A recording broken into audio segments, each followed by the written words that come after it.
Hello guys, this is Showman from Oil and Gas Field Quality Control. We were in a series, I hope it will be helpful for you. This is WPS and PQR review. So our international standard I have adopted here is Asme section 9. So this is the part 2. Part 1 is already available. We will be discussing here the essential variable.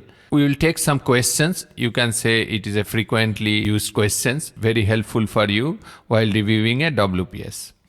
WPS review methodology. Step 1, we need to go for the variables table. Find the relevant brief of variables in Article 2 ASME section 9 for the specified welding process. For example, QW253 for SMAW means arc welding. The table shows the relevant essential variable and non-essential variables for the welding process. Now we need to go for PQR check. Step 2, check that all the relevant essential variables are addressed on the PQR and highlight any that are not highlighted. Step 3 is WPS check. Check all that relevant essential variables are addressed on the WPS and highlight anything which is not there. Even check all the relevant non-essential variables that are addressed on the WPS and highlight which is not there. Step 4 is range of qualification. Check that the range of qualification for each essential variable are addressed in the PQR is correct and has been correctly stated in the WPS. Step 5, number of tensile and bend tests. Check the correct type and number of test pieces or test coupon being tested during tensile and bend test. These are carried out and recorded on the PQR. Check that the tensile and bend test results are correct. If there is impact test or any other special type of test due to some special service, that also need to be verified in this step of review of WPS and PQR. Now let us go through a universal format which is available in ASME section 9. I have taken it from 2023 standard. More or less it is same for even previous versions also. So this is a suggested WPS format. You can see that there are some basic blocks. First of all, at the top there are some basic information for which company it is, WPS number, PQR number, their revisions, date, welding process used there. These are all basic general information for a WPS. Then the block is joints, and QW402 means if you go to this QW402 sections of ASME section 9, then you can find all these informations, the range which are acceptable. You have to correlate with this during your review stage. Then the next block is for the base metal, which is QW403 of ASME section 9. Then filler metals, QW404. All these informations are very much important for a WPS. There are positions block, preheat block, and QW number also mentioned accordingly. Post-weld heat treatment if it is required, gas QW408.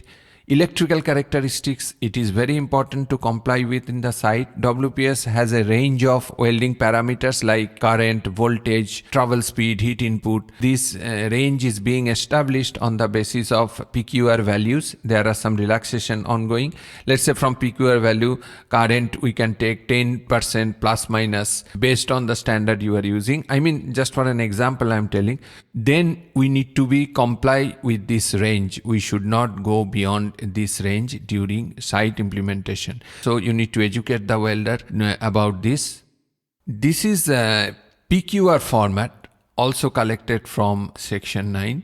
So PQR and WPS format basically are the same, but only difference PQR is the actual values or range observed during the procedure qualification test, and WPS is the PQR value plus the relaxation or tolerances applied on each values. Top is general information, then there are joints block, then there is base material, filler material, same positions, preheat, even the QW number is the same as WPS, electrical characteristics, techniques. Now this is some additional pages of PQR, because PQR each and every values or every results are based on the actual test performed First of all, electrical parameters are observed values, and then test piece or test coupon, third party, they will take it with them and they will cut it as per the sample specimen size required for section 9 or the qualification standard we are using, and they need to test it in their machines. Since they are client approved, so client, of course the contractor, they believe them about this reliability and the acceptance or the values they are providing in the PQR. Of course, anybody can modify this format provided all the necessary informations must be there in your PQR or WPS format. So here you can see the specimen number, width, and what type of test: guided bend test, toughness, impact test, fillet well test. All the tests are there. At the bottom there will be all the kind of signature as a authentication. Now let us take some sample WPS for reviewing. So here you see the joint design is single bevel butt joint. You see joint design is single V, and root spacing is mentioned 180 inches. The material is P1 group 1 to P1 and group 1. Very simple WPS for your easy understanding. Base metal thickness approved is 0.1875 to 0.8640. And maximum pass thickness is less than 13 mm. Filler metals is E7010 for both root, filling, capping, everything. F number is 3 and A number is 1. Here in the positions you can see it is all positions, and preheat 50 degree Fahrenheit and interpass observe 550 degree Fahrenheit. Maybe in your small screen these data are not clear. Does not matter actually, because you need to know from where you need to check and what to check. This is my intention to make this video. So electrical parameter, you can see this table is very important. The process is SMW. Since there is only one electrode, I made it simple. I give you a very simple example. If there are many processes, you will be confused at the beginning. The filler metal classification is E7010, and then diameter is 1/8. The polarity is DC reverse polarity. Ampere is 90 to 100. And wire feed range, all these things, which is a simple manual arc welding procedure. These are not relevant. That's why this is not mentioned. But voltage should be there since it is a constant volt procedure. That's why it is not mentioned over here. So you can see in the technique column, yeah, they are telling string and waving both, because for root, it is a very straight bead. So it is stringer bead. And then for the filling capping, since the groove is getting wider at the top, so we need to use the waving technique. And gas cup size not applicable. Initial interpass brushing and grinding to clean the interpass to remove any slags. Method of back gouging, we are only doing grinding. Multiple passes are being used. So that's a sample WPS. We'll discuss some questions based on this. It is the supporting PQR. And these are some test results. You see tensile test, they have 4 specimens. The width is 0.750 inch and thickness is 0.625 inch. And area also they mentioned 0.469 square inch. These are the standard specimen size mentioned in QW 150 of Asme section 9. At the bottom you can see the name of the welder is there and name of the agency will be there. Then somebody will sign, they will put their stamp. Since this is a sample, I did not use any stamp or something. So now here on the methodology, we should have some practice questions. Question 1, does the WPS show the maximum base metal thickness range that could be qualified in PQR EM2-1, the same PQR we have discussed? Question number 1, if you go for the answer, Asme section 9 table QW253, table QW 451.1. Look at table 253 and check the brief variables for the base metal. Note that QW 403.8 specifies the change of thickness T qualified is an essential variable. So PQR tells us under the base metal QW 403, the coupon thickness T is equal to 1.25 inch. This one we can find from the PQR. If your WPS tells us under the base metal QW 403, base metal groove is 0.1875 to 0.8640. So this QW 451.1 table tells us that's a test coupon thickness within 3/4 inch to 1.5 inch. The base metal material range qualified is 316 to 2T. That means 316 inch. The correct answer will be the option C. It should be 3 by 16 inch to 2.50 inches. Question number 2. Does the WPS show the weld metal deposited thickness range that could be qualified by the PQR EM2-1? Here the answer is, look at table QW253, that 404.30 change in deposited weld metal thickness is an essential variable and refers to the same table 451. PQR under Q404 filler states that the weld metal thickness T is equal to 1.25. We can see the PQR, the test coupon is 1.25. So 1.25, so the weld deposited thickness range is 0.1875 to 0.8640. So this range you will get from the PQR also. QW451 states that if the thickness is greater than 3/4 inch, then to the maximum to be welded, the weld metal thickness 2T, where T is equal to base metal thickness. So the correct answer here will be D. It should be 2.5 inch maximum, because 1.25 is qualified, so 2T is 1.25 multiplied by 2, so it is 2.5 inch. Third question is, does the WPS show the electrode that could be qualified by PQR EM2-1? We need to refer here QW432, where filler number is mentioned over here. So Asme section 9 table 404.4 shows that a change in F number is an essential variable. So it is addressed in the PQR that shows E7018 electrode as F number 4, and table QW432 WPS both the E7010 electrode is F number 3. The correct answer should be B. No, it should be 7018. The PQR used E7018 electrode, which is a low hydrogen electrode, and F number is 4. Whereas WPS shows E7010, which is not low hydrogen electrode either. It's F number 3. This is not complying. If you submit this WPS attaching this PQR, the WPS will be rejected by the CSD Consulting Service Department.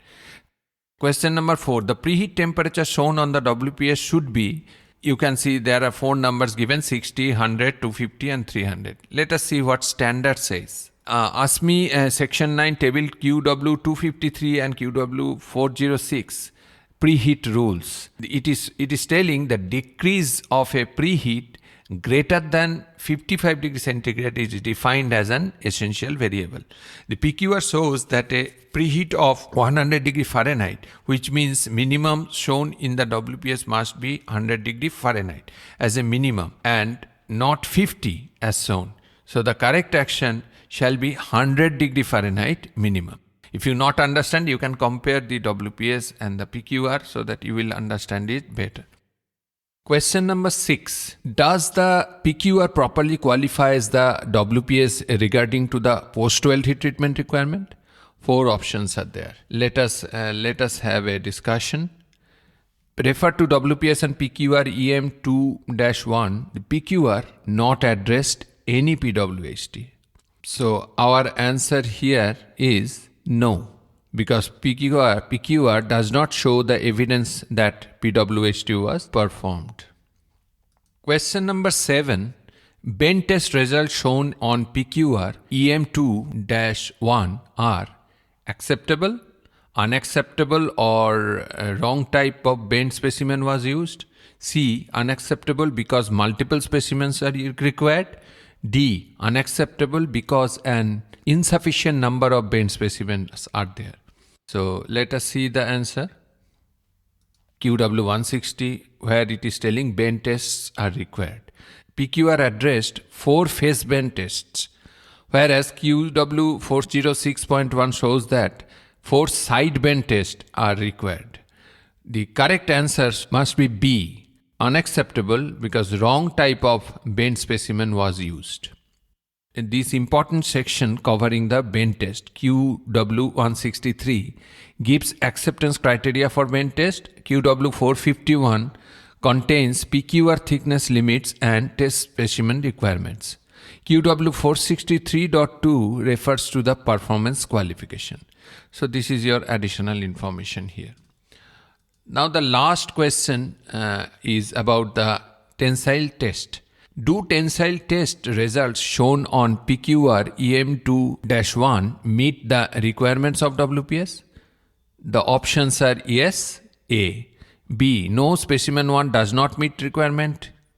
C. No, specimen 1 and 3 do not meet requirement. D. No, because multiple specimen cannot be used. So what should be the right answer here?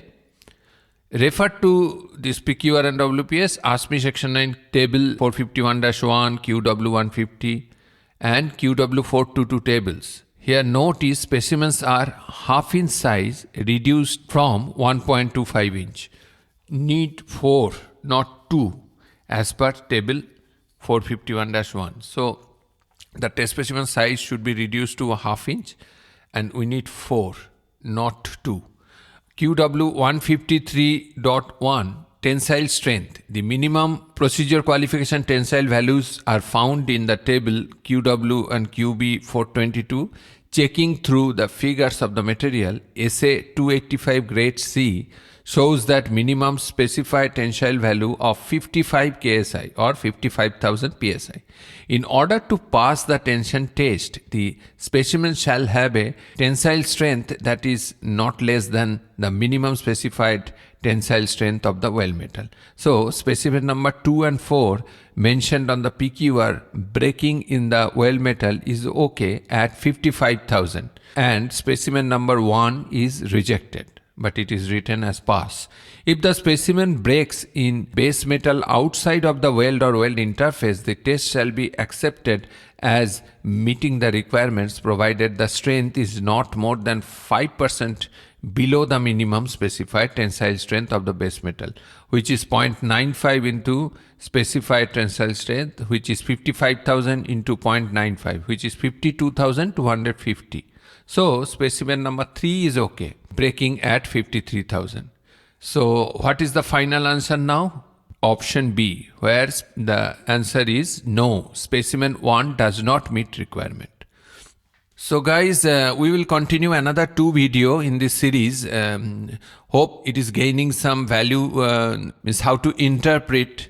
It is not so easy. You need to go clause by clause. The video went a little bit long, but we need to discuss in detail for our better understanding. Please share and subscribe my channel and don't forget to hit the like button.